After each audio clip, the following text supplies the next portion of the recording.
Ni TAMISEMI ambayo ni website ya TAMISEMI wenyewe ikiwa na maneno ya rangi ya blue yaliyoandikwa form 1 selection. Basi una haja ya kwenda mbali, kliki hapo kwenye form 1 selection, alafu website hiyo itafunguka ili kukupa mwendelezo wa kile kinachojiri.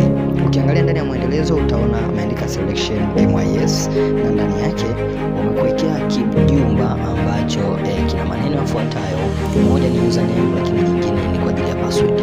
Sasa kwa sababu sisi hatuna password wala username, wewe click sehemu ya chini kabisa iliyoko maandishi ya rangi nyekundu imeandikwa click to browser selection result.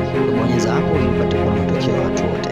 Ikishafunguka itakwambia ofisi ya Rais TAMISEMI, uchaguzi wa wanafunzi wa kidato cha kwanza, chagua toleo ambalo toleo lililopo ni la first selection. Utakliki hapo kisha itakwambia pia bofya hapa kuona orodha ya wanafunzi waliopangiwa kwenda shule moja. Alafu chagua mkoa ulikosoma. Kwa cha kwanza utachagua mkoa, let's say nachagua kutoka mkoa wa Dar es Salaam, ta click.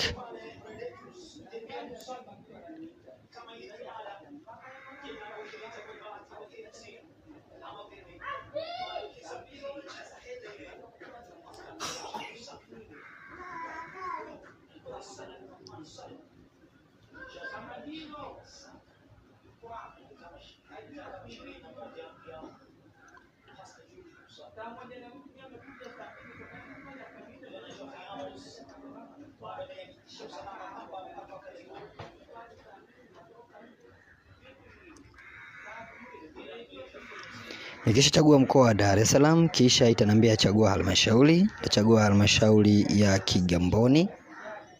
Baada ya kuchagua halmashauri, moja kwa moja itaniletea majina ya shule mbalimbali, ambapo na uwezo wa kuchagua shule moja kwenda nyingine, ama nikachagua kwa kusearch hapa jina la shule ambako amesoma ninayemtafutia ama nimesoma.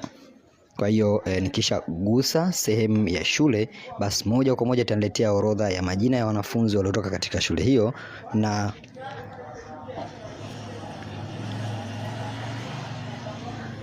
katika selection hii itakuletea namba ya mtihani, jina la mwanafunzi, jinsia yake, amechaguliwa kwenda wapi, aina ya shule, wilaya shule ilipo.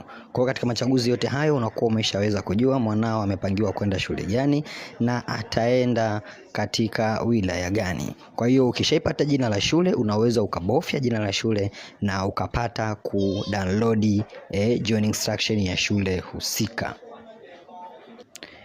Kwa hiyo hivyo ndivyo ambavyo unaweza ukafanya ili kuweza kuona shule